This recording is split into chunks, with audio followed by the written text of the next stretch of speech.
Your mayor is very tall.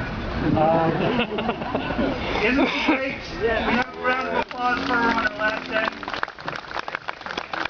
For some reason, I was approached by the mayor that's coming in tonight and saying he wants to do this all again tomorrow. It's really terrific here. The mayor of Flaherty came to us last night. Gary came to us last night.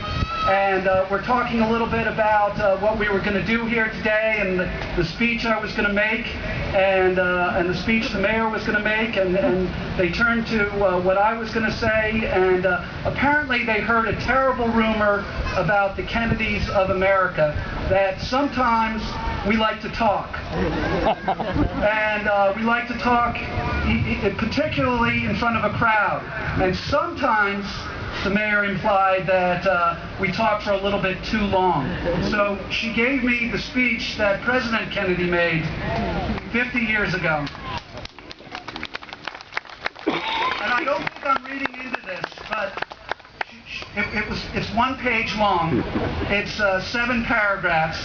And when she handed it to me, I think she handed it to me saying, the Kennedys 50 years ago could make a speech that was 1 page long. We hope the Kennedys of 2013 can keep it within a reasonable length. So I promise the mayor I will keep it to a reasonable length. And just say that growing up in my family, we are always told, I didn't know President Kennedy, I barely knew my father, I was a year old when my father died, but we were always told about President Kennedy's trip to Ireland, and that these were the happiest 4 days of his life, and that something happened to him in Ireland that was very special. And I think coming here, spending the last 4 days with my family here, I think I understand why. A lot of you know that in America at the time, there had never been an Irish Catholic president before President Kennedy. There had been some Northern Irish, and there had been a lot of English, but they were all of Protestant heritage. And a lot of Irish Catholics had tried to run for president, and they were unsuccessful because unfortunately at that time they were deemed too Irish and too Catholic. And President Kennedy was successful in gaining the presidency for the first time, but he had to do so sometimes in a way that looked like the presidents of the past. And I believe when he came to Ireland, he realized that he came to know a part of himself that I don't think he had ever been as comfortable with as when he was here among you. And I think that part of them is a hopeful part. If you read the speeches that President Kennedy made here, they are all about hope. And I believe that he recognized that hope came from being Irish. There's my daughter Rowan, who is waving.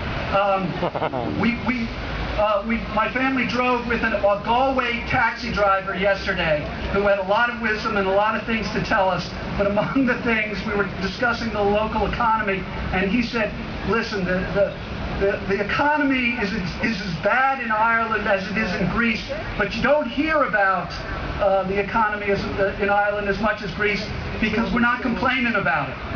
And I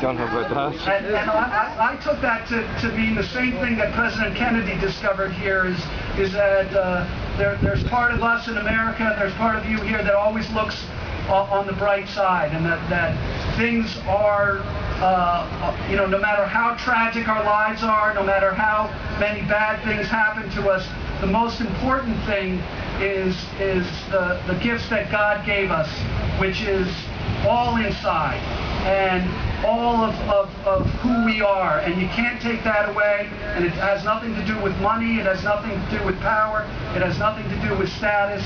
It's something that no man can take away.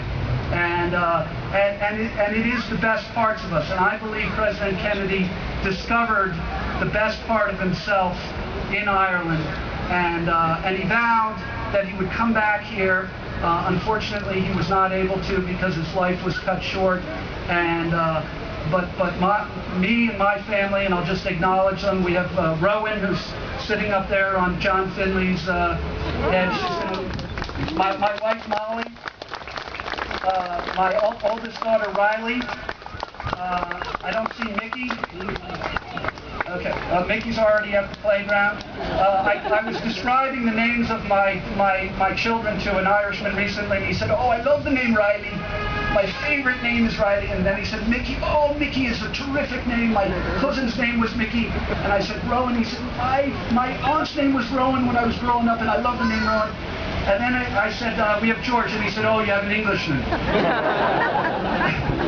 But we made that up because we have Baru, who's our 1-year-old baby.